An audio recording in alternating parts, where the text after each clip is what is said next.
want to thank you for being here and for your service and for your willingness to take on this important task, if confirmed. We also welcome any members of your family, and if you'd like to introduce I think this is a very important part of your family, we'd be happy to do that. Thank you, Mr. Chairman. I'm very grateful to have my husband, Richard Grosso, with me today. Richard's good to be with you, and thank you for being here. As Assistant Secretary for Fish and Wildlife and Parks for the past 3 years, Ms. Estenoz, you had the responsibility for the nation's park and wildlife refuge and the Endangered Species Program. As Deputy Secretary, your responsibility will expand greatly, as you know. The Department of the Interior manages 20% of the nation's land, over 700 million acres of subsurface mineral rights, and over 3 billion acres on the outer continental shelf. These lands and waters produce nearly 20% of the nation's energy, including 43% of our coal, 27% of our oil, 14% of our natural gas, and 2/3 of our geothermal energy, and much of our wind, solar, and hydropower. In addition to the parks and refuge, you oversee now, the Deputy Secretary also shares responsibility for energy and mineral production, dams and reservoirs and irrigation projects, grazing and timber, insular areas and Indian tribes, abandoned mine lands, and wildfires. The Department's mission is two-pronged, requiring both preservation and production, conservation and wise use. The Department does not have the luxury to choose one mission over the other. It must fulfill both and find the right balance between the two. As the Department's Chief Operating Officer, the Deputy Secretary of the Interior must play a major role in striking the right balance and keeping the Department on course for its mission. You have spent the past 3 years overseeing two of the Department's largest units, which together account for nearly 1/3 of the Department's budget. You're familiar with the Department's mission and the issues facing it. In your current job, you've had a major hand in tackling the deferred maintenance backlog in our national parks and wildlife refuges pursuant to the Great American Outdoors Act, increasing access to outdoor recreation for disadvantaged communities, cleaning up orphan wells in the national parks, and working with the Defense Department on endangered species recovery. You have a reputation for being able to understand complex problems, for being able to work collaboratively with others, for being thoughtful and willing to listen, and for working across the aisle, which I appreciate very much. While my colleagues across the aisle have taken issues on much of what the Department has done throughout this administration, as I have also, and you've been rightly noted, both the committee and the full Senate were able to approve your previous nomination without controversy on your own merits and on voice votes. So I look forward to hearing from you this morning on your nomination to take on and still greater responsibilities as the Deputy Secretary. And now I would turn to my friend and my ranking member, Senator Brasso. Well, thanks, Mr. Chairman. Thanks for holding today's hearing. Ms. Estenoz, welcome back to the committee. Congratulations on your nomination to be Deputy Secretary of Interior. Over the last 3 years, you've served as the Assistant Secretary for Fish and Wildlife and Parks. In that position, you oversaw U.S. Fish and Wildlife Service, the National Park Service. These two agencies play a very significant role in my home state of Wyoming, as you're well aware. During your tenure, you've shown a willingness to listen and to learn. You've demonstrated an ability to work across party lines and made a sincere effort to find common ground on many very difficult issues. So I appreciate the collaborative approach that you've taken as the Assistant Secretary. We're here today to examine whether you should be confirmed as the Deputy Secretary of Interior. The person who holds this position has a profound impact on the lives of the people of Wyoming and the Rocky Mountain West. So if confirmed, one of your most important responsibilities will be to oversee energy and mineral development on federal lands. We in Wyoming are proud to be America's leading producer of coal, uranium, trona, bentonite, helium, proud to be a leading producer of oil and natural gas. In Wyoming, most energy and mineral production takes place on federal lands. In fact, almost 50% of Wyoming's land and almost 70% of Wyoming's minerals are owned by the federal government. Energy and mineral production is the engine of Wyoming's economy. 2021, oil and gas production alone contributed nearly $12 billion to Wyoming's economy. It supported 58,000 jobs in a state where a population is only 500,000. For years, the state of Wyoming has collected over $1 billion annually in royalties and taxes for energy production on federal lands. Wyoming uses this revenue to fund K-12 public education and other essential services.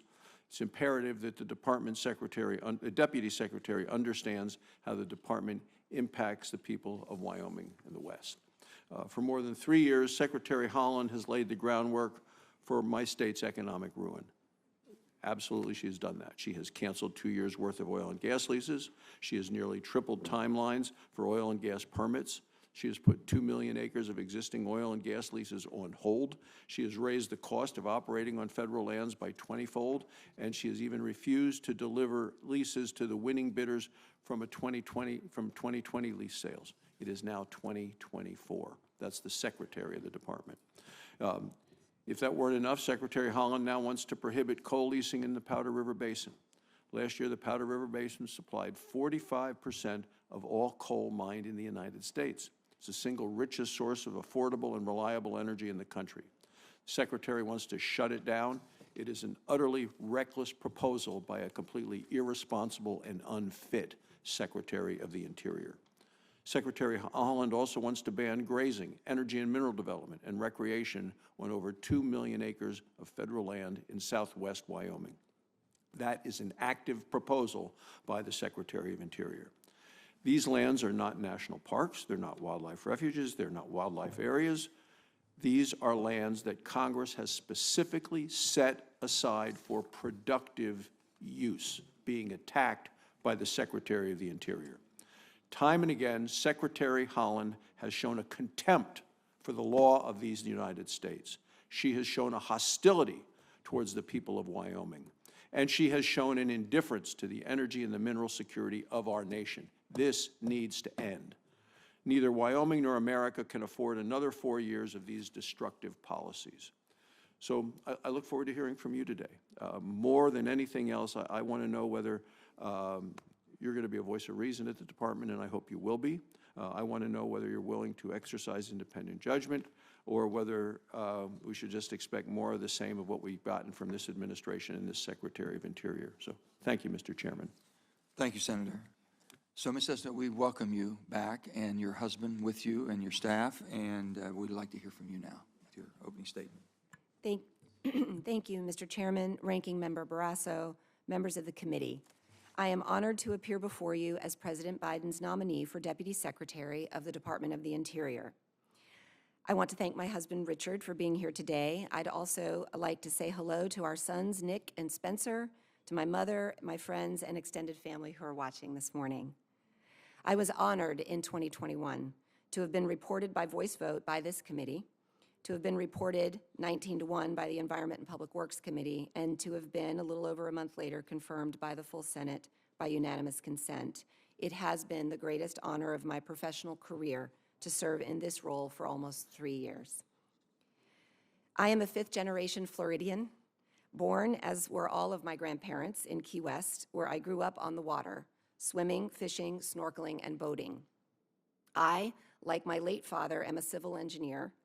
For the first 10 years of my life, his career took him, us, to oil platforms off the coast of Louisiana, the Tennessee Valley Authority in Knoxville, the Army Corps of Engineers in Kansas City, and finally back home to Key West. I spent my own career in the Everglades, wearing many hats over many years, working on the world's largest hydrologic ecosystem restoration program. The vast majority of my 29-year career has been spent on the ground in my big and complicated state of Florida. I have been a stakeholder, a state water manager, an appointee of both Democratic and Republican governors of Florida, and for more than 7 years, the Director of Everglades Restoration at the Department of the Interior. In my career, I have spent thousands of hours, as I know all of you have, engaging on issues like these in community centers, private kitchens, under live oak trees, at boat docks and on tree islands, because in a big, diverse state like Florida, where most of the land is privately owned, and where ranching and farming and mining are adjacent to huge metro areas, the only way to get anything done is to talk to everyone.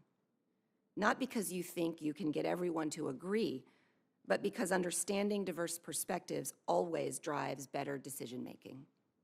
Since 2021, as the Assistant Secretary, I've overseen 2 of the department's larger bureaus, the National Park Service and the U.S. Fish and Wildlife Service, as they steward the nation's most iconic places and important history work with communities to protect and promote the recovery of imperiled species, and implement some of the most important environmental laws enacted by Congress. I have also had the pleasure of working with many of you on issues in your home states and that affect national parks, wildlife refuges, species, industry, resources, and livelihoods across the country.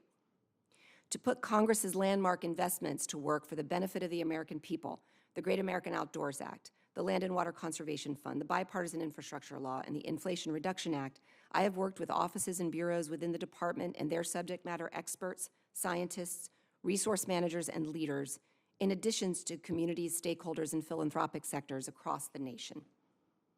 We marked the 50th anniversary of the Endangered Species Act with a call to action to focus more partnership energy on species recovery and listing prevention.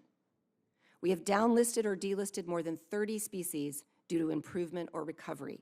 We have strengthened existing partnerships and built new ones so that today the U.S. Fish and Wildlife Service counts the Department of Defense and the National Alliance of Forest Owners among its most valued partners in species recovery.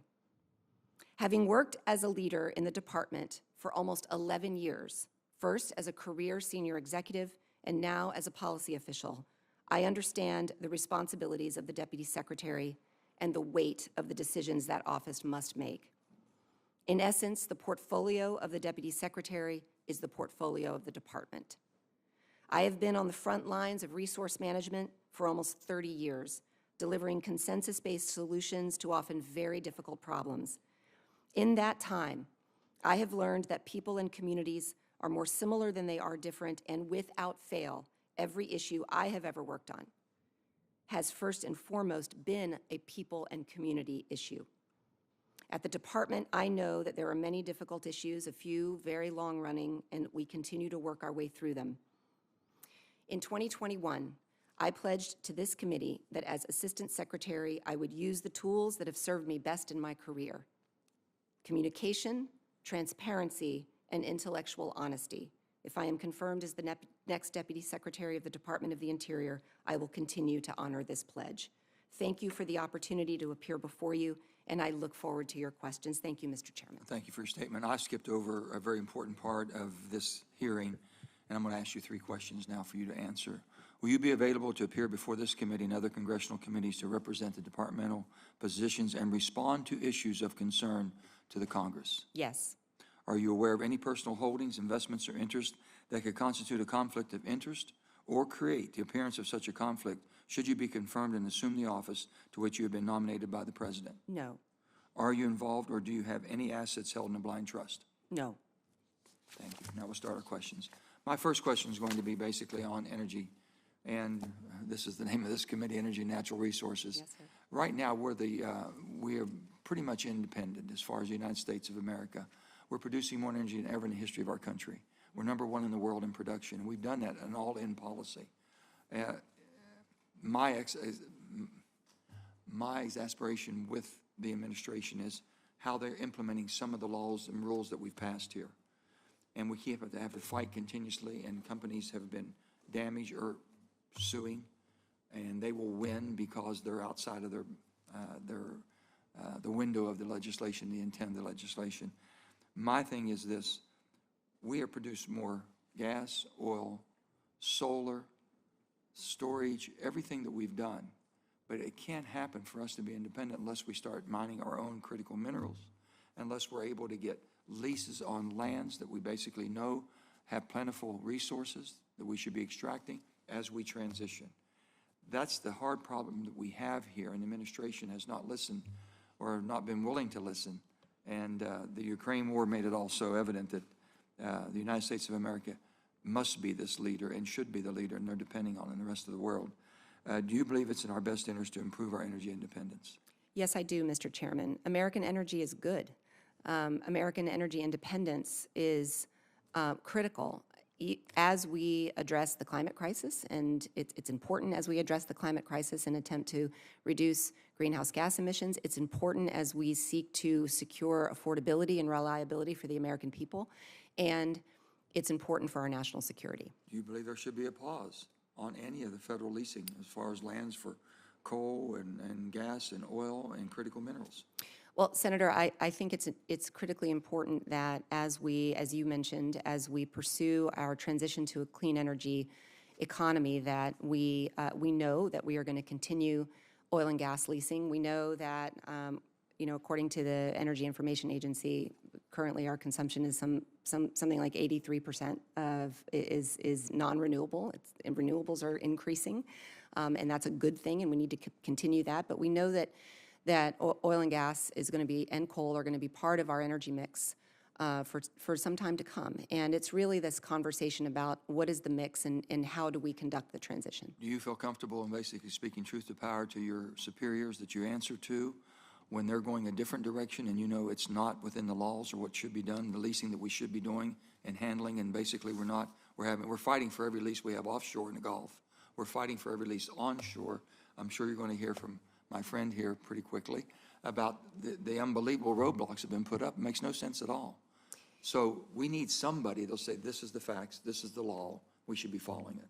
So, Senator, and I might repeat this a little bit this morning, okay. but I recognize how important it will be for me to earn the confidence and trust of inside the administration, particularly on energy and public lands issues, but also from the members of this committee. And I will tell you that in my 30-year career in Florida, I have never shied away from sharing my opinion, but I know that being effective in that regard means being a credible person and a thoughtful person and a careful person about the knowledge that you're imparting. And so the short answer is yes, I think the administration and I think all of you deserve me, if I'm confirmed as Deputy Secretary, to speak frankly and truthfully. Well, we appreciate that. We all want you to succeed. We really do. Thank you. We want you to be upfront and honest with us, too. Thank you. According to the Council on Environmental Quality from 2010 to 2018, Interior's environmental impact statements average 5 years to get to a record of decision. 5 years to just make a decision, which is absolutely horrible. The problem of all types of energy, including those this administration wants to transition to. I'll give you an example. According to the 2023 study, Stanford University, 2/3 of all solar projects requiring an environmental impact statement are litigated, and half of all renewable projects are canceled, more than any other type of energy project. So it doesn't behoove anybody for an agency not to be efficient in giving us some results quickly, giving us some direction, and making sure that we can follow through. Mm-hmm. So yes, so Senator, it's interesting. I've been on both sides of NEPA. I've been, as I have, Fish and Wildlife Service permitting. Permitting reforms? I'm sorry? Do you believe permitting right now is hindering all of us? Well, what I would say is that I think there's a lot to be done on permitting. So first, let me say about the National Environmental Policy Act. It's a very important body of law. We know that NEPA is an important part of making sure that projects, that we're able to initiate projects and protect important resources in the process. But we also know that NEPA takes longer often than any of us want it to take or that it should take. So the administration has promulgated some new regulations with respect to NEPA. I think this is particularly important as we try to deploy renewable energy. We had some NEPA basically in the FRA that we had our agreement on our on the finances and debt. That's right. But they have backtracked on that. Well, Senator, I think my feeling about permitting and NEPA, these are big topics. So I've been a customer of permitting programs before, and I've spent a lot of time talking to the regulated industry and folks who are coming to us with permit requests. And what I've sort of distilled down, what are the pillars of customer service when it comes to permitting? And it feels to me like, projects need consistency, they need transparency, they need predictability, and they need timeliness. And these pillars, if we can drive our permitting toward these pillars of what I call customer service and think about the regulated community as our customers, and then we can act, and I'm sure we'll talk. Yeah. I'm so sorry. I'm going to have to cut you short because I'm way over my time. Oh, I'm so sorry. No, it's not your fault. We'll talk more about it. We will. I know that. And I'll turn to my senator. Yes, sir. Sorry.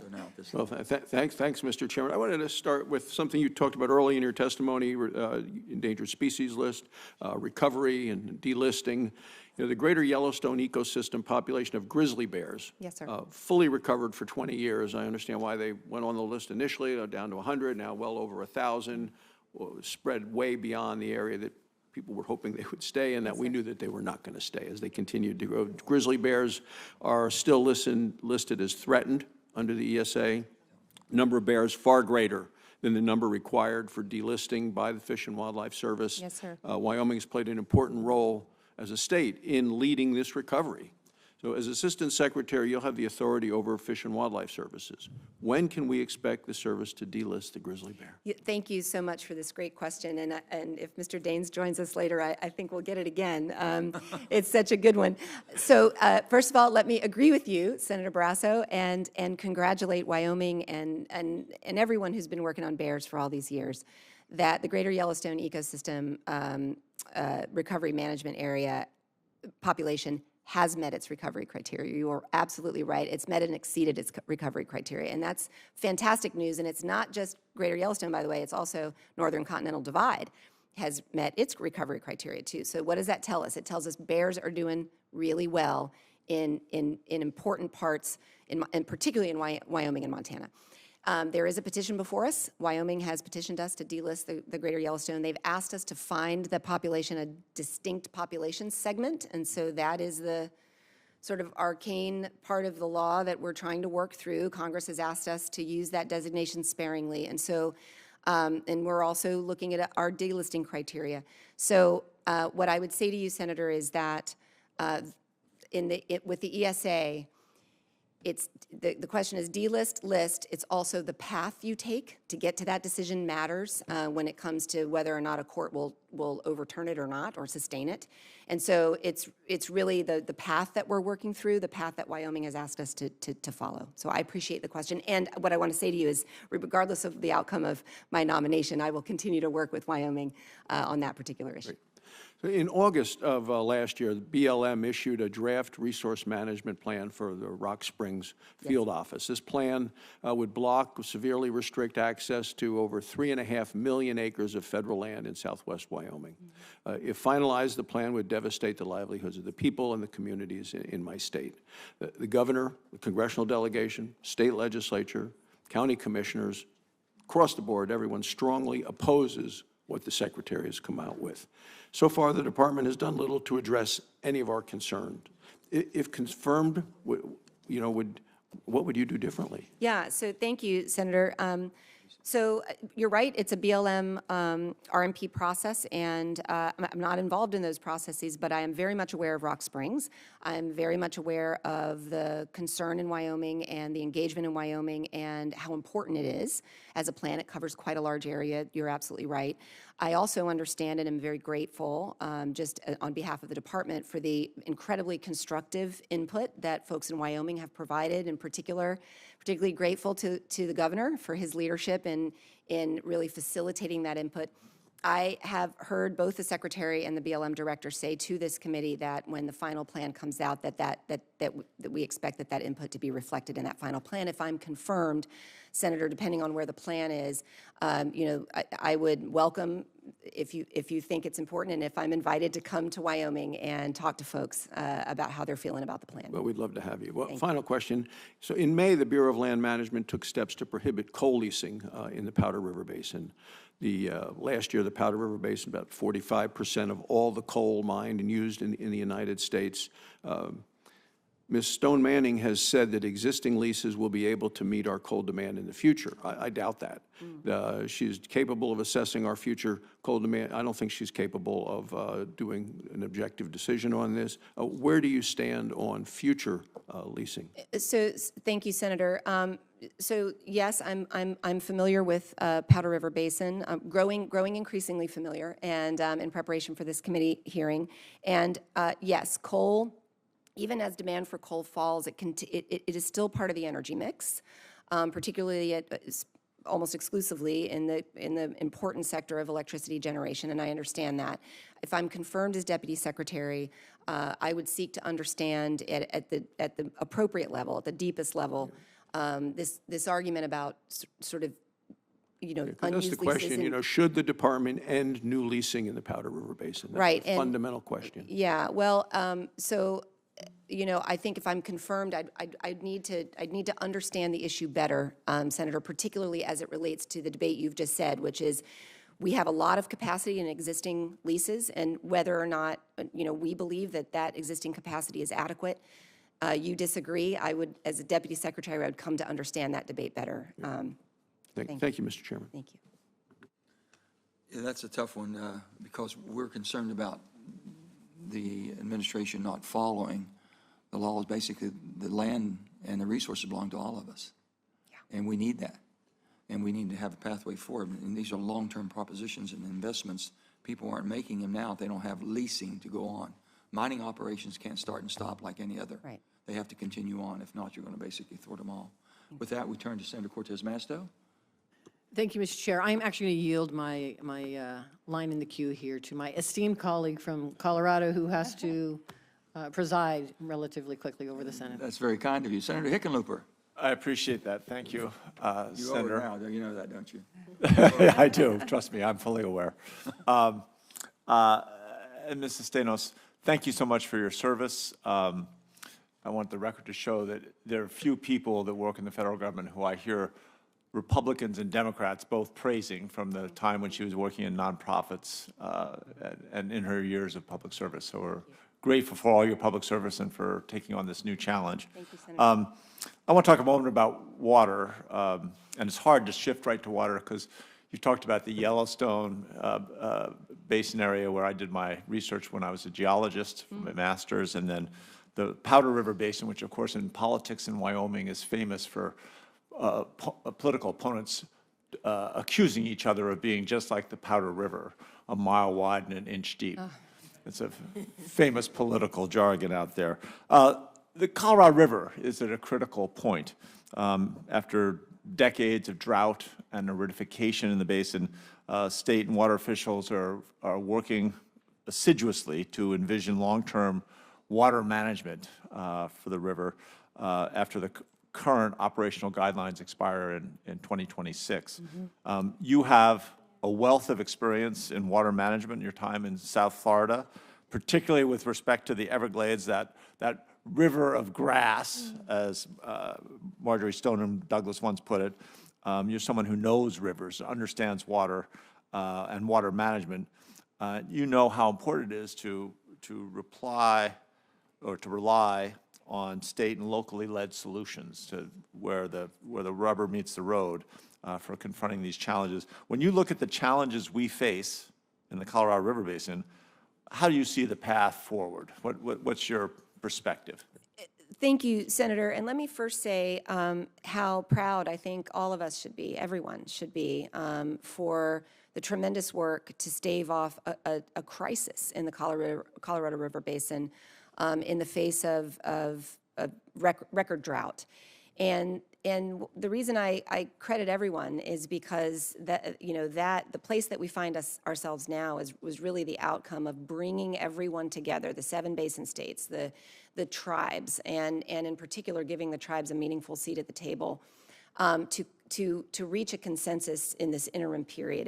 And what I would say is my outlook post 2026 is really good because we've sort of demonstrated to ourselves that we can do it, and we've got the capacity now, developing additional muscle memory for that. And I think what we learned in Florida is that the only path forward on water is a path we travel together. There is no other way to manage water for the future than to bring everyone to the table and to try to find a consensus way forward. That is my 30 years of experience on water management.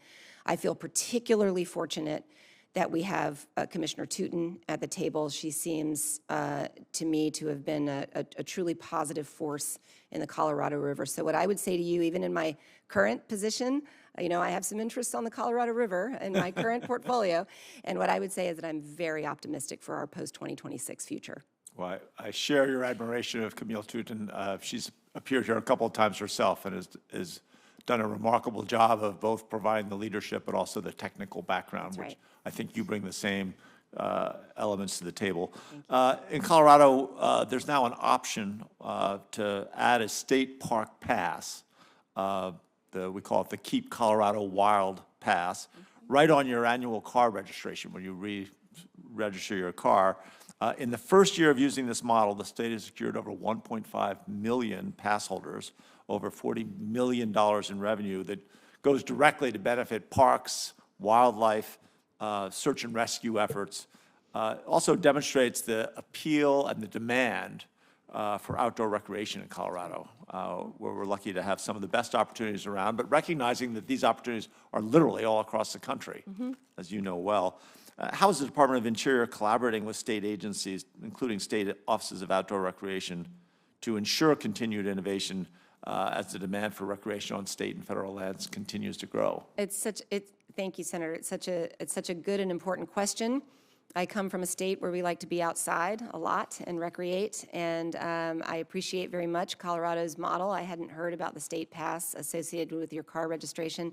The Department of the Interior, one of our very important missions, both on our public lands, our BLM lands, and their multi-use purposes, and of course, the National Park Service, is recreation. It's people come, that's why they come. And so we're working on a number, in the Park Service, we're working on a number of innovations, including apps that, help folks plan their trips, help folks understand ahead of time, trying to think of ourselves as a recreation and tourism organization and understand how people plan their visits to places like national parks. They tend to plan ahead of time. It's kind of the modern way we travel now.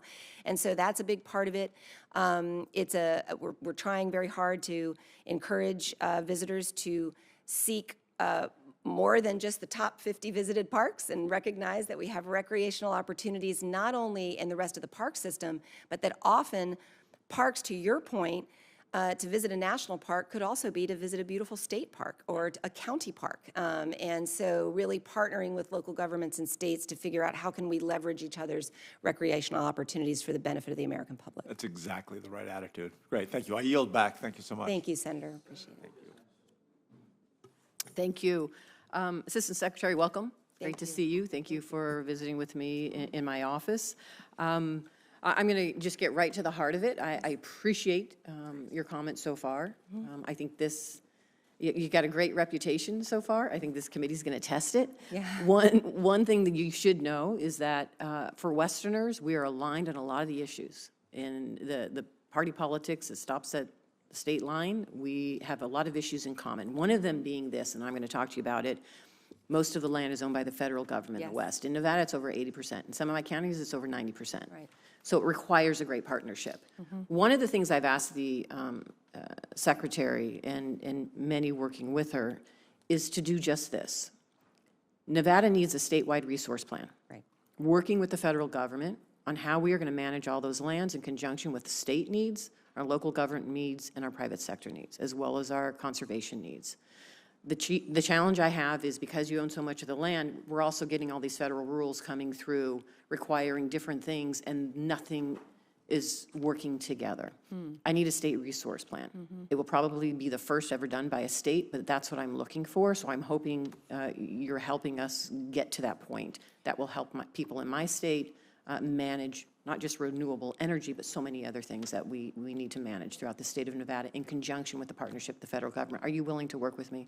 Absolutely, Senator. I will tell you, in my career, when I engage with community and with stakeholders, the thing that is universally frustrating for them is inconsistency in government, is when they feel like they're getting the runaround, or they feel like rules apply to this here, but then they're different over here. And so to the extent that we can address some of that and fix it in a statewide plan, absolutely. If I'm confirmed as Deputy Secretary, I really look forward to working with you and ensuring that, that we're working together. Thank you. And let me mention, in Nevada, people don't even realize this, there are 28 federally recognized tribes.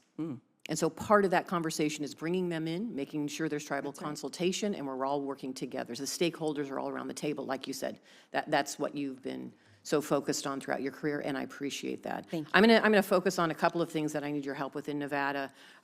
When BLM Director Tracy Stone Manning was before our committee last month, I talked to her how I recently pressed the Department of Housing and Urban Development and Department of Interior to update regulations that allow federal land in Nevada to be eligible for affordable housing projects. Affordable housing is necessary. In fact, the BLM director signed a new agreement last August to make eligible public lands available for $100 an acre, and that's far below the fair market value for the construction of these lands. We urgently need you to be at the top of this and pushing this and making this happen in our state. So I'm hoping I can get your commitment to work with us to make sure that we move forward in identifying this federal land for affordable housing. Senator, you are touching on an issue that is at the front of mind for me in my current role, and if I'm confirmed as Deputy Secretary, I do commit to working with you on this. Housing, employee housing, and affordable housing in particular, but our nexus to affordable housing, we see it with our own employees, who have a hard time affording to live, in these areas. So yes, Senator, I look forward to working with you. I'm going to ask for another commitment. So just recently, we have the Shoshone-Paiute Tribe of Duck Valley Reservation. They are on the border of Nevada and Idaho. They're in both. Yep. They have a school that they've had for years that was on federal land that the BLM had access to, or excuse me, the BIA had access to and control over. Over the years, we've discovered that the BIA improperly disposed of fuels and pesticides on that land and has contaminated it. Okay. The state of Nevada has come in and said, we're going to move your school to protect our kids, but there's no remediation by the federal government. I need your help in making sure that happens. I've talked to the secretary about making sure that happens, making sure that we get commitments. There's been commitments, but failed dates of commitment happening. So I need somebody from the federal government that's going to be our partner, and I invite you to come. I was just there for a high school graduation. I invite you to come out to the reservation to see for yourself. So I hope I can get that commitment for you. Thank you, Senator. And yes, this is a new issue for me. If I am confirmed as Deputy Secretary, I absolutely commit to working with you on it. And then finally, we have a community, Ash Meadows, National Wildlife Refuge, and Death Valley National Park. You know it, Death Valley National Park, I hope so, Yes. in Nye County, right? So I toured this area. I know it well, grew up in southern Nevada. There is a challenge we have there that we're trying to protect this land and the devil's pupfish out of that area from any type of mining and mineral that is going to, in mineral drilling, that's going to impact the groundwater that our tribes rely on, that the local community relies on. And so there's been a letter that I've sent to Secretary Holland requesting the department to commence a 20-year mineral withdrawal of sensitive areas in that area, in that watershed. Everybody in my community, everybody in that community supports this, from the county to the tribes to everyone else. And so I just need a commitment that you're going to work with us to address and protect the sensitive land. Senator, I will commit to working with you and understanding this issue better. Whether I am confirmed as Deputy Secretary or not, this is something that is obviously in my current portfolio. So happy to commit to learning more and working with you. Thank you. Congratulations again. Welcome to your husband Thank and your family that's listening as well. Thank you. Thank you, Senator. Thank you. Senator Murkowski. Thank you, Mr. Chairman, and good morning. Good morning. Ms. Estenoz, welcome back to the committee, and thank you for the time that you gave me and my team yesterday. I appreciate that.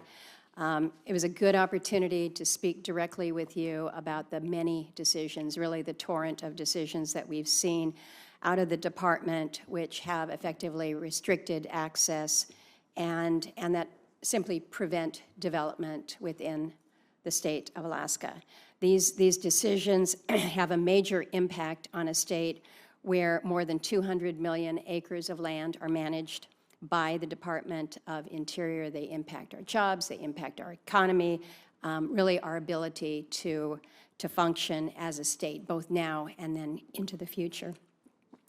But really, of late, and it seems like things have just accelerated the closer we get to an election time, but it seems like the department is acting more like an environmental activist rather than a land manager, failing to recognize that we're a state where people live there, we work there, we protect the lands there like nobody else can or will.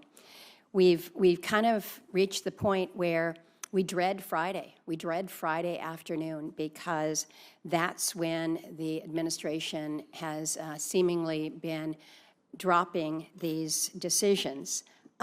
with no notice, and that was something that you and I discussed yesterday. No notice to the congressional delegation on issues that are specific and unique to one state alone.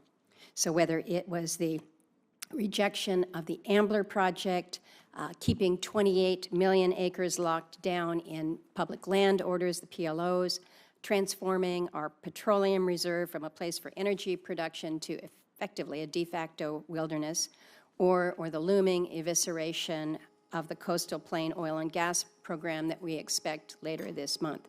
But you take into account all of these actions and many more, and it's not hard to see why so many Alaskans are disappointed, they're frustrated, they're angry with the administration's policy. And the sense that we have, and that I hear directly from so many, is that we're being treated like one big park. Everybody wants to come and see Alaska, but they want the jobs for Alaskans to basically be carrying the bags of the tourists rather than good, honest, year-round jobs where we're able to access our resources and provide not only for the benefit of our citizens, but of the country. But we're losing. We're losing the access to our lands. Instead of recognizing our very strong history of responsible development, the administration seems to hold it against us. I think the administration is rejecting some of our country's best opportunities for access, whether it's for critical minerals, other resources. And so we see this, and then on the other hand, we see countries like Russia, like Iran, like Venezuela,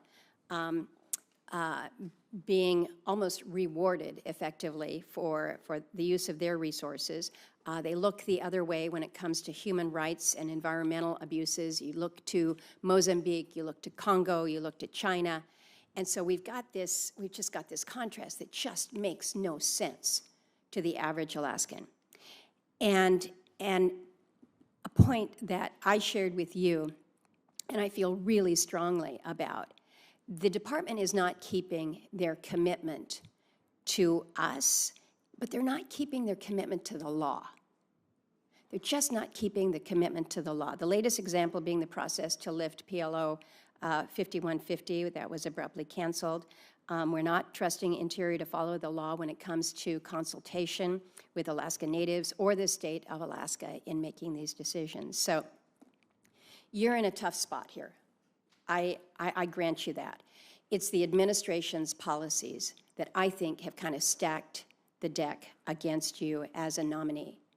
And I understand that, but I also need you to understand where Alaskans are coming from when they look at this administration, when they look at the Department of Interior, and they see how this heavy hand is coming down on us. So I've got one question for you, and I need you to know that I can't vote to confirm you if I get the sense that you think everything's going okay in Alaska, and that you would just simply continue the department's, just the continuation of the heavy-handedness coming out of the department that is effectively shutting down the state. So the question to you is, why should I support your nomination?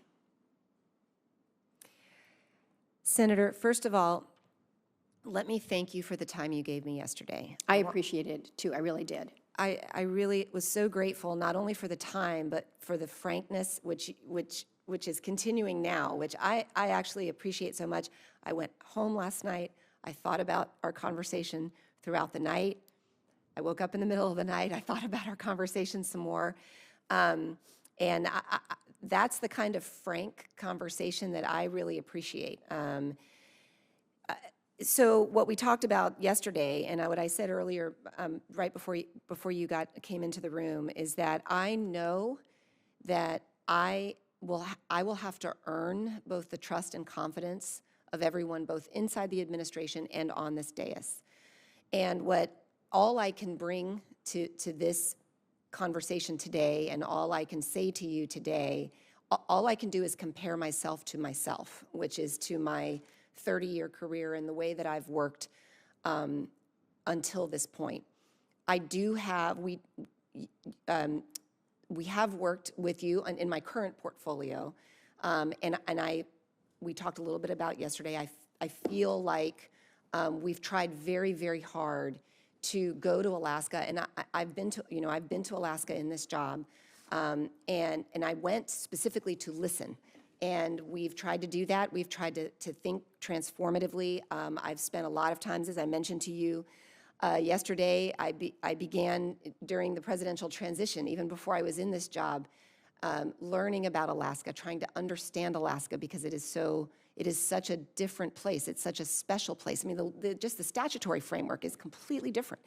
And as I mentioned to you, Senator Sullivan said to me early on, you need to take a NILCA training. And by golly, I took a NILCA training. And he was right.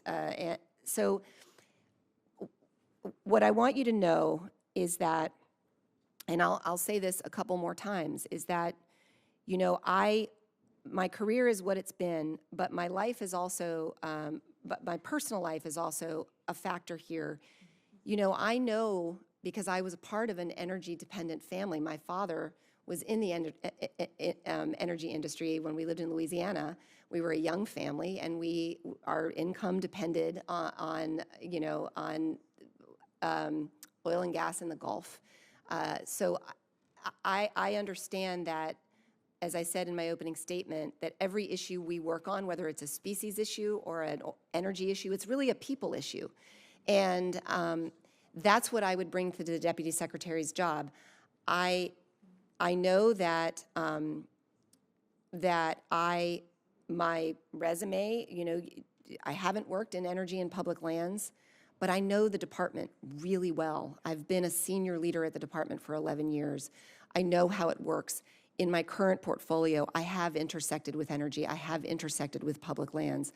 And I have a strong leadership style, Senator, that is it's a combination. The engineer in me drives me toward knowledge, data, understanding issues very, very well and very deeply so that my decisions can be thoughtful. The personality part of me is that my leadership is relationship-based. That means having a strong relationship with you and with your team and with the Alaska delegation. That is what I can assure you that I will bring to the Deputy Secretary job, because I don't have any other way to work. I don't know any other way to work. So. Thank you. Thank you. That's my Thank you, answer. Mr. Chairman. Thank you very much. I Senator. appreciate it. Appreciate it. Estenoz, I think what we're trying to tell you is that we believe that basically government should be our partner, Yes. not our provider and not our decider, which is what they've decided to do. And that's why some of us who come from energy-rich states who basically fueled this country feel like we're getting left behind or basically not needed anymore and don't seem to understand. So what we're asking for is that partnership when you come in this position. So with that, we'll go right to Senator King. I note the senator from the Grizzly Bears is entered the dais. Welcome. You're all teed up for Grizzly Bears. We'll be disappointed if we don't learn something about Grizzly Bears here today. Mr. Chairman, I want to address Senator Murkowski's question and hopefully make you feel better about this nominee based upon personal experience. About a year and a half ago, the U.S. Fish and Wildlife Service proposed a large wildlife refuge area in western Maine. It happens to be an area of the state that's of incredible scenic and recreational value. It also is an area that has had tremendous local conservation efforts. The communities, the private sector have done enormous amounts of conservation, setting land aside. The communities contacted this nominee. I contacted her, others in the delegation, and she listened. And she listened to the communities, and she listened to the concerns, and she weighed the facts and made a decision that this area did not need a wildlife refuge because it was already in many ways in a protected status.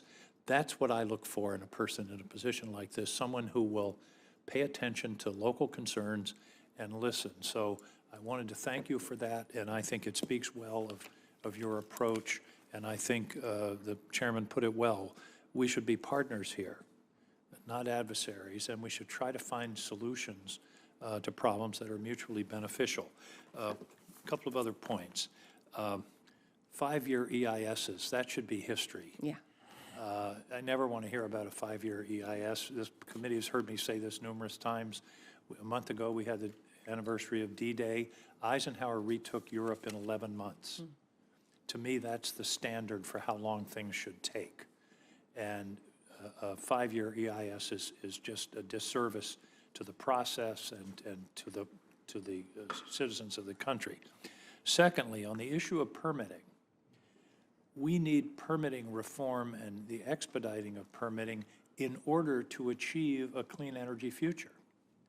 We're going to have to expand the grid substantially because of new demands of electrification in our society, and we can't hold up important, meaningful transmission projects or mining of critical minerals to supply EV batteries with a cumbersome, slow war of attrition in permitting. So I think we need to be, we've always thought of permitting as a sort of a stopping process. We have to see it now. There may be environmental detriment, but there may be enormous environmental benefit, and I think that has to be part of the calculation. Finally, I'm worried about deferred maintenance on our public lands and our parks. 4 years ago, we passed the Great American Outdoors Act. It virtually unanimously supported by this committee, historic legislation to pay for or pay down the backlog of maintenance. But the problem is the department and the administration is not funding maintenance adequately, and we're digging the hole again. Can you commit to me that you'll advocate for adequate funding for maintenance of our national parks and public lands? It's a sort of a mundane subject, but we're not going to be able to pass a Great American Outdoors Act every 5 years and convince our colleagues that this is necessary when, in fact, the system is somehow expecting it and therefore not providing the maintenance on an annual basis that's necessary. So talk to me about that issue, please. Yes, thank you, Senator. And let me just first just say thank you very much. It was a pleasure to work with you on the proposed refuge, and I'm really glad we got to a great place. And I'm grateful that you picked up you picked up the phone and called me, and we were able to work together on the question. Which I will continue to do. Please do. I'm sure you will, and I welcome it. And because both Senator Manchin and you mentioned the word partnership, I appreciate that word very much. The entire time that I've been at Interior, that this approach as partner, and in my case, it's been state, tribes, local governments, and state and stakeholder groups, very well organized stakeholder groups, and as I said earlier in my remarks, it's really, I've found it's the only way really to advance policy is to come at it in partnership. On deferred maintenance, I could not agree with you more, Senator, and what I would say is if I would love to work with you on how we can best, can we do better communicating our needs. Cyclic maintenance is what we sort of call the annual maintenance. There's no question that inadequate cyclic maintenance digs the deferred maintenance hole deeper, and we don't want that. Deferred maintenance is all about catching up, and so By the way, deferred maintenance is a debt. yes, right. It's going to have to be paid exactly. eventually, and usually it's be more expensive than if we did it now. That's a great way to describe it. And so I commit to working with you, and I welcome working with you and others who are concerned about deferred maintenance, on how, not only advocating for additional resources, but is there something we can do better about communicating the need that we think would be persuasive on this point of, as you say, kind of dull, not super exciting, but incredibly important issue of maintenance. Thank you. Thank Thank you. you, Mr. Chairman. Thank you, Senator. And we have Senator Daines. Thank you, Mr. Chairman. I want to thank my co-chair of the National Park Subcommittee. Angus and I keep the National Park Subcommittee. We call ourselves co-chairs. No matter who's in majority control, we are co-chairs, and that's the way we will continue to operate that as long as we're both in that committee. So, Angus, thank you. Thanks for your service, Assistant Secretary Estenoz, and congratulations on your nomination to be the #2 over there at DOI. I look forward to hearing more today about how you would think about managing there and should you be confirmed. I will tell you, last night I was going back and forth with Cam Shawley, Yellowstone National Park. He was grateful for your outreach to him. Angus, the co-chair of Parks Committee, should know that because of the fast action of the rangers at Yellowstone National Park acting on some credible intelligence, they prevented what could have been a mass casualty event over the 4th of July holidays. They confronted a shooter, and they killed him. One ranger was wounded. Thankfully, he's going to be okay, but had surgery. But I know Cam was grateful for your outreach to him. And during the times, not only what happened in Yellowstone Park over the 4th of July holidays, but also with the housing issues there, with the flood that we dealt with. And I know Cam's grateful for your outreach and your support, and I am too. Thank you. Senator. Thank you. I want to talk about the St. Mary siphon. You thought I'd talk grizzly bears right out of the gate. I will get to grizzly bears here, but I want to talk about the St. Mary siphon failure. Yeah.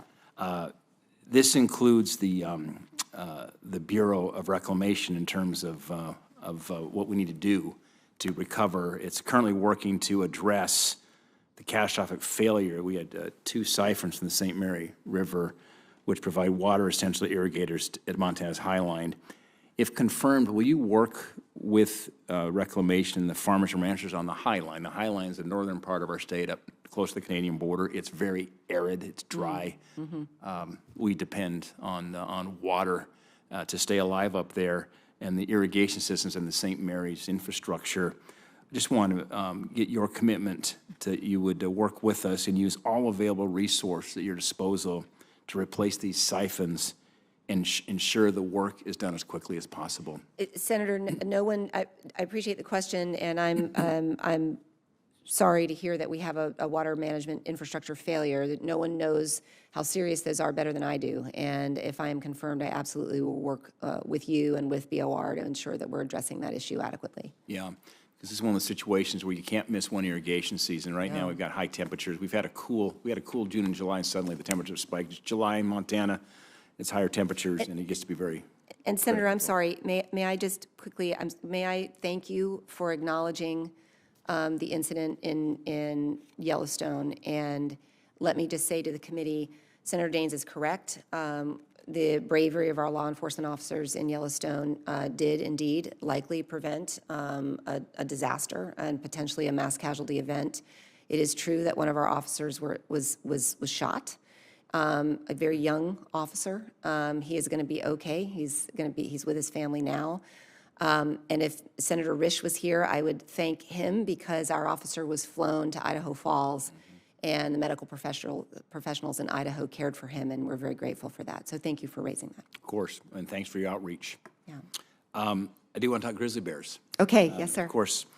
So last February, of course, FWS initiated not a 17-month status review. It's called a 12-month status review for a reason. If they would initiate a 17-month status review, we'd be expecting the result here this month. But it's a 12-month status review. So, you know, the data is very compelling in terms of where the recovery target is, where the actual populations are.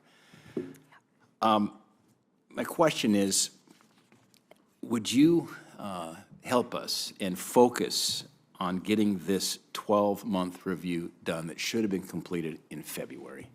Senator, so thank you, and it's good to talk Grizzlies with you again. And first of all, let me acknowledge that I agree with you 100%. Not that my agreement matters, because the facts are what they are.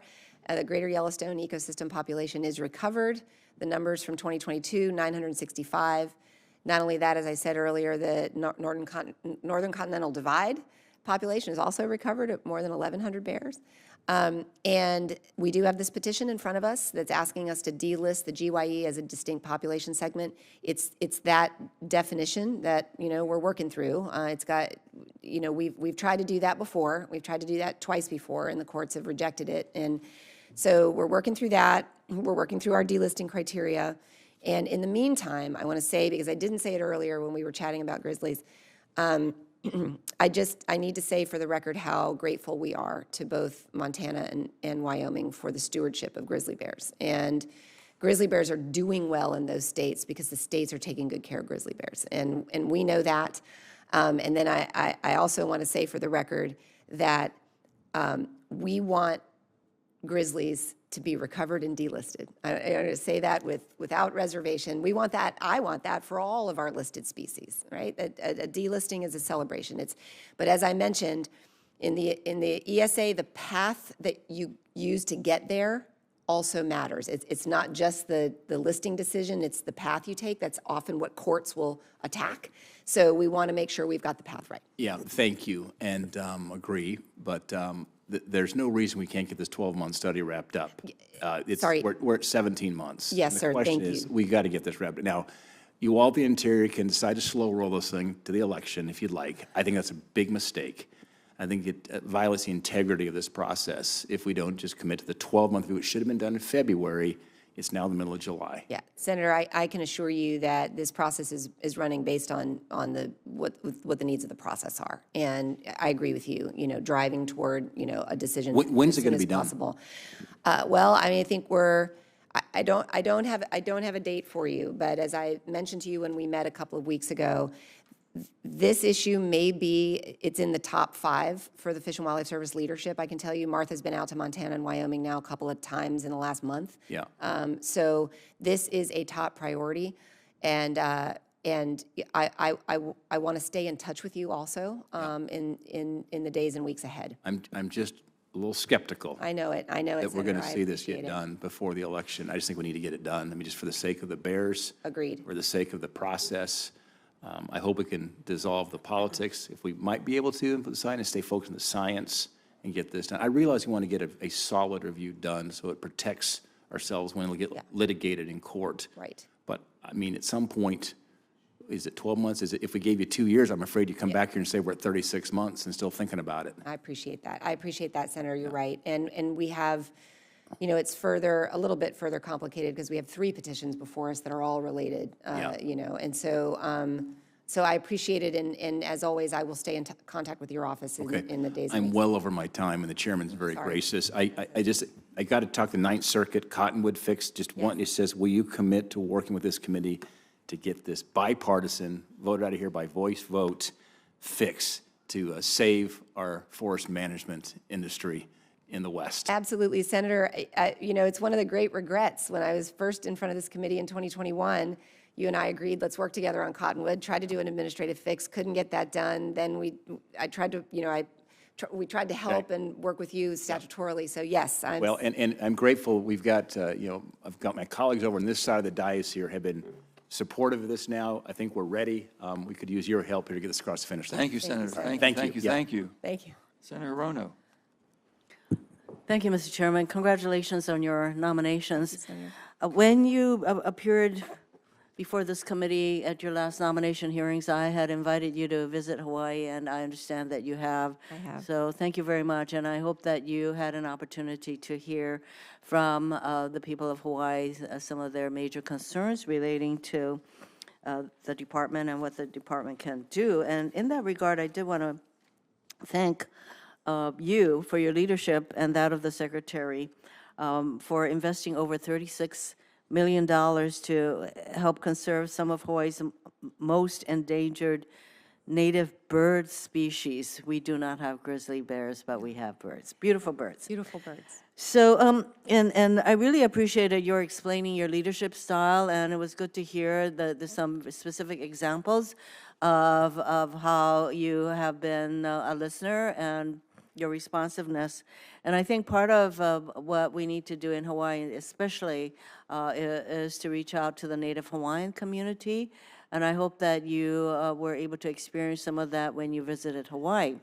But with regard to the forest bird strategy, can you just explain your role in developing and implementing the Hawaii forest bird strategy? Yes, thank you. And how you have really included the Native Hawaiian community in developing this strategy? Thank you, Senator. And to answer your question, Hawaii was a remarkable experience, transformative experience. It was my first visit. I was very grateful to be there.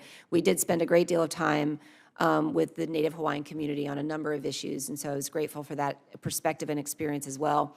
On Native Hawaiian birds, we did a lot of work during my visit. I got to meet a lot of the folks who are working on that. I think one of the pillars of that approach, so we know that these incredibly imperiled, very culturally significant species are under threat by invasive mosquitoes that essentially carry avian malaria. And these mosquitoes are actually expanding with climate change. So they are actually expanding in elevation, chasing the birds up the sides of the caldera and mountains.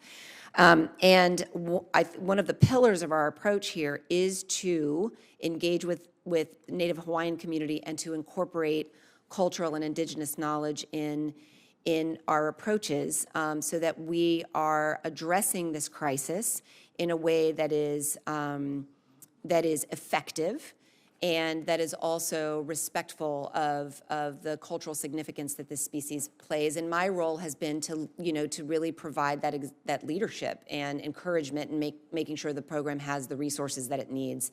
And that's what I've done. Thank you. And by the way, I want to add to this discussion my concern also about deferred maintenance. And I think our committee members are very much committed to more being done because that's what deferred maintenance is. We keep deferring it. Yes. So thank you very much. One of the new issues that will come before you, if you're confirmed, is COFA implementation. And it is, COFA is something that I've really worked tirelessly with my colleagues to get the compacts approved. But what's new under the newly approved compacts is that the compact citizens who live in the United States, and there are many of them, 20,000 or so in Hawaii, but they are now able to access federal programs. And they were not able to do that before. So implementation of this 20-year agreement with the freely associated states, and that would be Palau, Micronesia, and Marshall Islands, is a high priority. And I would appreciate a status update from the department when it is available, and how we are doing with providing the kind of services that they are now able to access. Thank you, Senator, and I want to congratulate and thank everyone, the members of this committee who are essential to reaching the COFA milestone. I know Senator Risch, Senator Manchin, yourself, Senator, and the department is absolutely committed. If I'm confirmed as Deputy Secretary, I will be committed to its implementation. It is absolutely critical, not just to meet our obligations to our affiliated states, but also for our national security in the Pacific. I mean, this is an incredibly important initiative, and it would be a high priority for me if I were confirmed as Deputy Secretary. I will look to your leadership on that because the COFA agreement involved 3 different departments, and Interior is the lead, but it obviously included the DOD and state. And one of the reasons that it took long for us to, it took longer than I think was that it should have taken, is that there are 3 departments and there are a lot of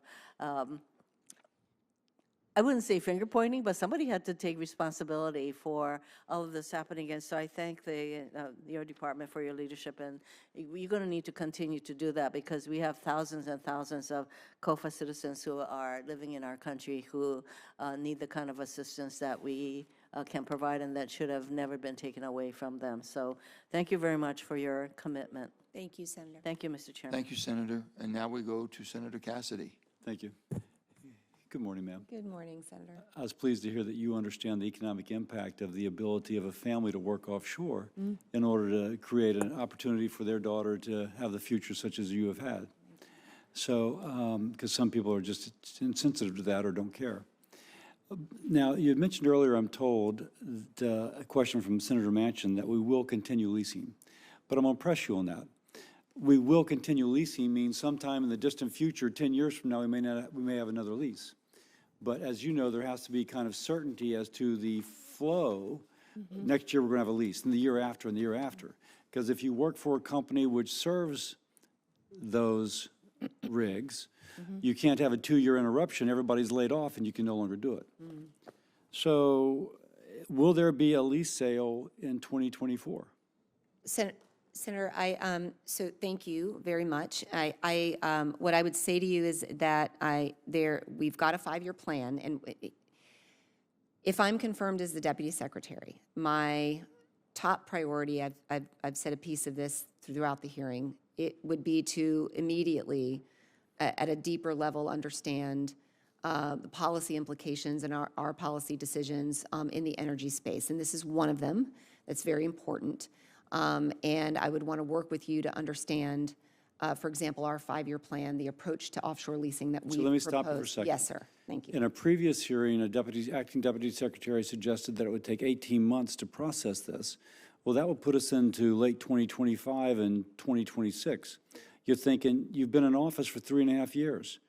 If you'd started right off the bat, we would have like something happening now, and then something happening in 25 and 26.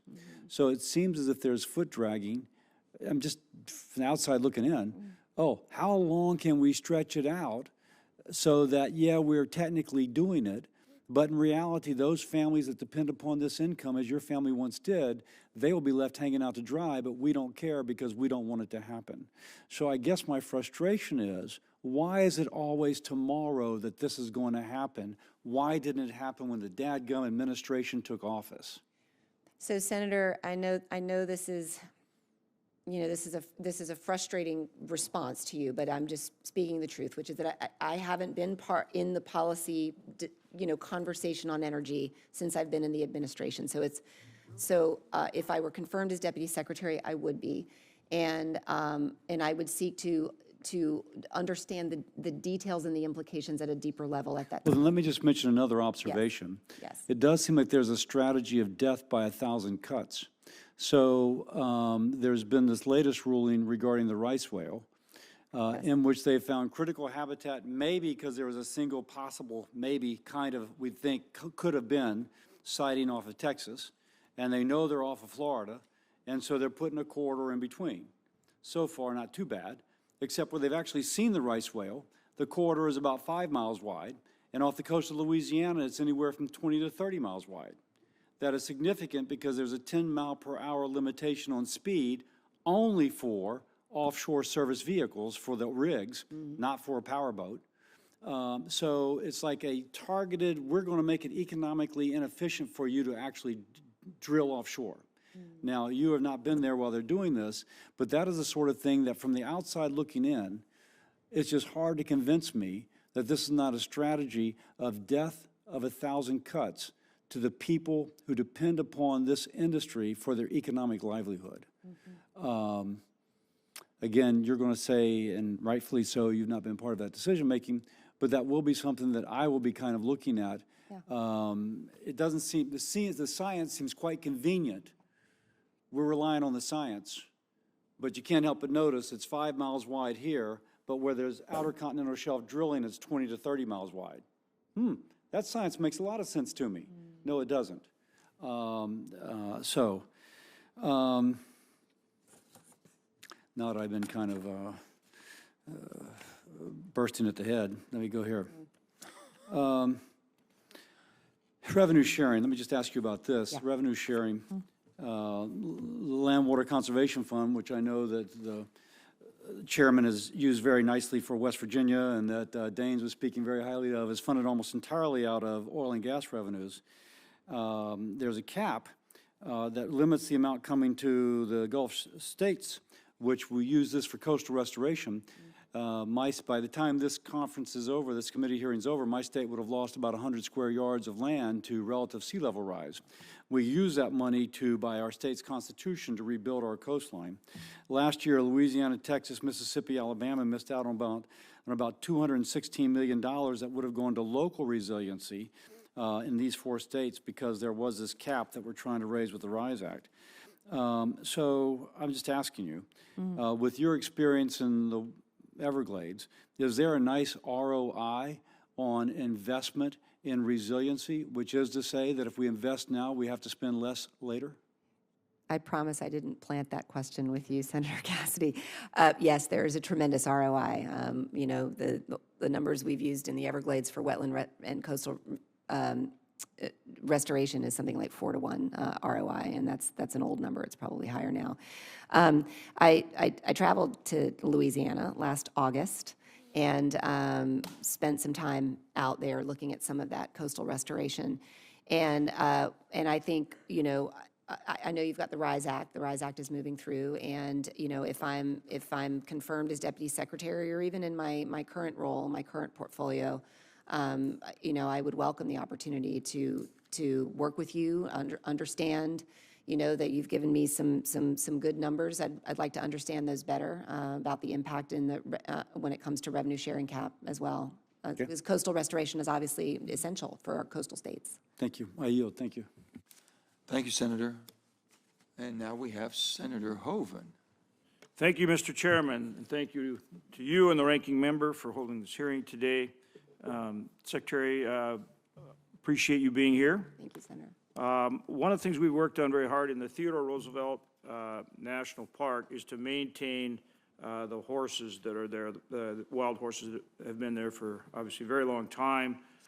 There was some attention by the Park Service to consider removing the horses. Yes, sir. We had a public process, a lot of input. People very, very, very much want horses in that park.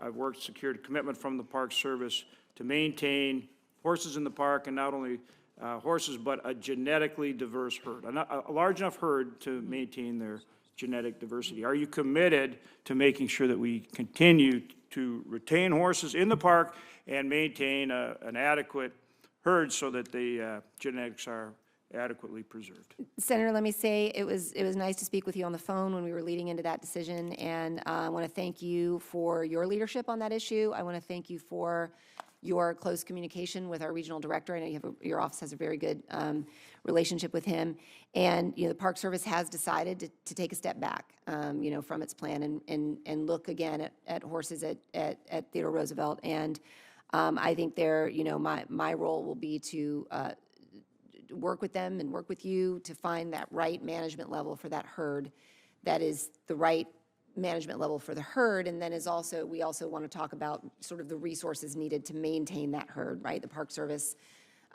you know, we've got to protect all of those resources, and you know all of that. I mean, you know the unit very well, so I look forward to working together on it in the.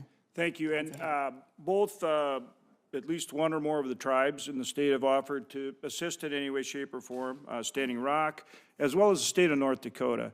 And there's a lot going on out there. So, you know, in your travels, you may want to come out, but there's a ton going on in the park. Wonderful, And yes. the horses are an important part of it. So thank you for, and the regional administrator, Administrator Frost, has been just outstanding. We've worked with him before, as you know, on elk and other things. And Yes. He does a fine job. He knows how. Yeah, I've known Bert for 20 years. He's a really easy guy to work with. Yeah, he's a good man. Thank you on that. Now, one of the challenges that we've got is that you're looking at what we call, or what you call, I should say, a resource management plan in the Dakotas. The challenge with this, at least the way that you've proceeded so far, is that it would really close off leasing oil and gas acreage and also our coal acreage. And you have to understand, in North Dakota, maybe you do, but we have split ownership between Interior, the state, and between private individuals. So, for example, the federal government might not own any of the surface acres, but they might own some of the mineral acres underneath. The state might own some, and private individuals might own some. So if in this resource management plan you close off access or refuse to lease your minerals, all of a sudden, whether it's oil or coal or anything else, they're stopped. And you might not even own any of the surface acreage, right? And so then they would have to go somewhere else or go around you. That disenfranchises not only the state of North Dakota, but also those individuals. So you need to work with us on this management plan. And again, it goes back to multiple use, you know, in the grasslands and in the federal lands. And so whether it's BLM, whether it's, you know, the national grasslands, any of these, and of course we work with Department of Ag on that, but we've got to be able to access those so that people aren't unfairly disenfranchised. Yeah. Well, Thank you, Senator, and if I'm confirmed, I absolutely will commit to working with you on that. I have a little bit of experience, believe it or not. We have a mixed estate situation in Big Cypress National Preserve in Florida, privately held minerals, publicly held surface estate, so I have a little bit of experience there. So yes, I look forward to working with you on that if I'm confirmed. And, you know, obviously, we do an incredible amount in ag and energy, livestock, all those kind of things, but it's also tourism and recreation. We do it all out there. We truly follow that multiple use, but we've got to make sure that we're able to access lands, you know, properly and fairly for both the state and for individuals. Thank you, Senator. Okay.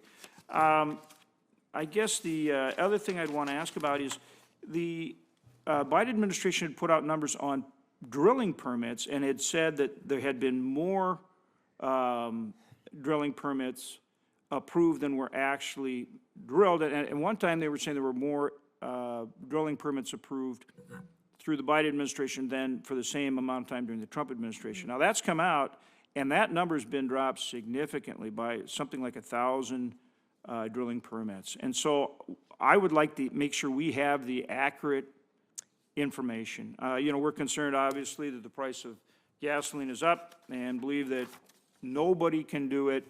I mean, we produce over 1.2 million barrels a day just in my state, and nobody has better environmental standards. And so we can't allow Russia or OPEC or Iran or anyone else to produce for the world. We need to be, you know, producing not only for ourselves and others, just to bring prices down, fight inflation, and really for geopolitical security.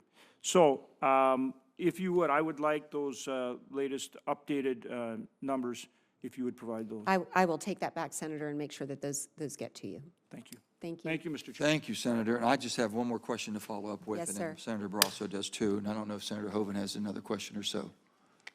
But with that, mine is this. In the Infrastructure Investment and Jobs Act, which we passed bipartisan in 2022, Interior basically statutory deadline to issue the final offshore carbon capture and storage regulation by November of 2022. Yeah.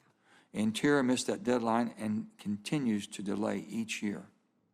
All the science tells us we cannot meet our climate goals without carbon sequestration. But it's an oxymoron, because if they don't really want to find a solution for it, they can blame the problem on fossil. And we can use it with technology much cleaner. So given the administration's focus on decarbonization, then this issue should be a top priority, yet a draft rule has not even been published yet. So I'm asking you, if confirmed, will you commit to publishing a proposed rule before the end of this year? Well, Senator, as we get to know each other better, you'll know that I'm always a little reluctant to commit to things that I don't have control over, because my word is everything, right? So I don't want to set myself up for failure. Do you have any idea where this is right now? My understanding is that it is a priority. It is in development. I mean, I think what I understand about it is that it's a standing up a brand new sort of regime, policy and permitting regime, and so it's complicated. And I know. Let me make sure I understand. Yeah. You understand the politics we're dealing with. Yes. The administration under John Podesta does not want to find a cure. Okay, so that's what we're dealing with. You're required to act on the facts.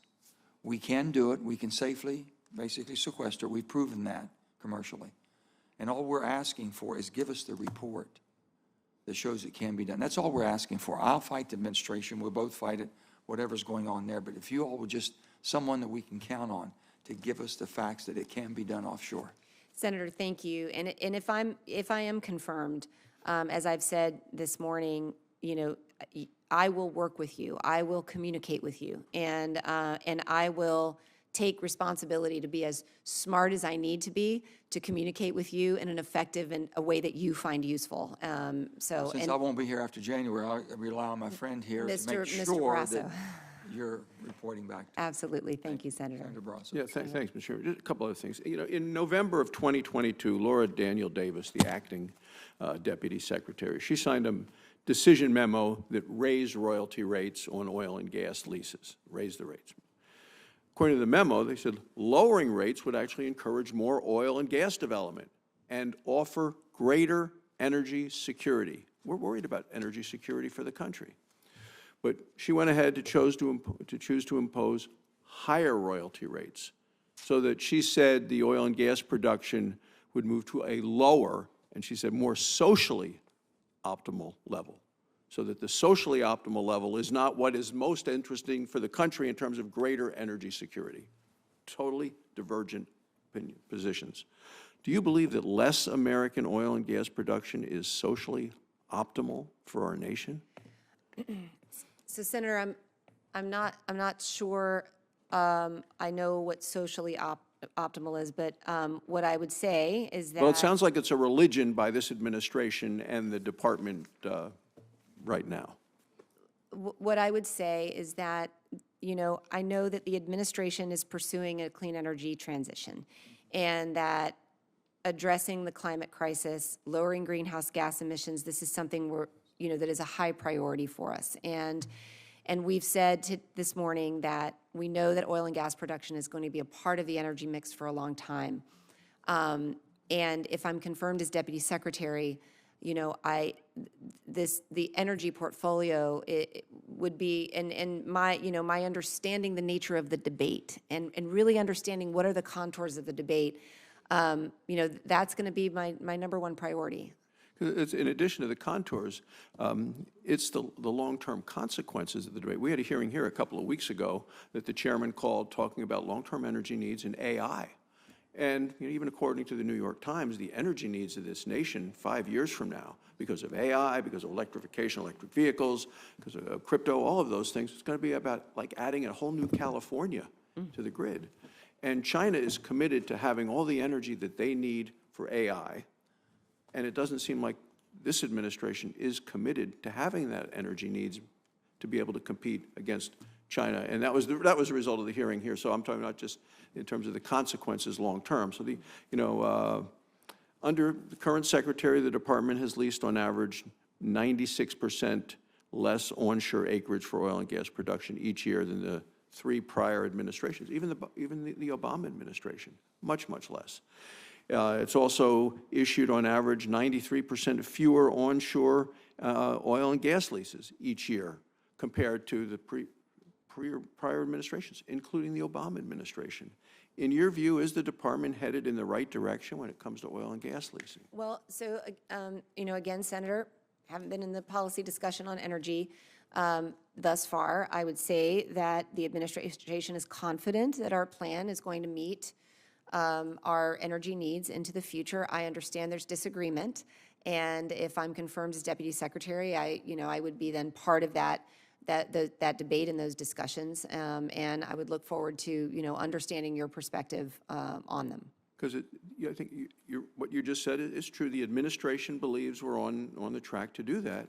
We've had here testifying the FERC, the Federal Energy Regulatory Commission, and NERC, the reliability. They all say the administration's wrong on that viewpoint. So I'd look forward to you getting deeper into that from a scientific standpoint to see there. The average time under Secretary Holland to get an oil and gas permit is nearly tripled compared to the Obama administration. In one of the BLM field offices in Wyoming, the average wait time is now more than a year and a half. If confirmed, you would be person overseeing the Bureau. Does nearly tripling the time it takes to receive an oil and gas permit sound reasonable to you? Well, Senator, we've talked a little bit about permitting this morning and across the board, and we know that the permitting process across the board can take longer than any of us really wants to take. And certainly if I'm confirmed, I would look into concerns if there are, as you've expressed, and concerns into the time it takes to process oil and gas permitting or any permitting. So it gets into the discussion of what we consider reasonable, because the federal law requires the Bureau of Land Management to issue oil and gas leases to winning bidders within 60 days. I mean, that's the current law. The Bureau has refused to issue leases to winning bidders of its 2020 lease sale. It's now 2024. The Bureau is set on these leases for 3.5 years. I mean, those are the facts. If confirmed, you would oversee the Bureau. Is this a good example of an issue that would merit at least your personal time and attention? Indeed.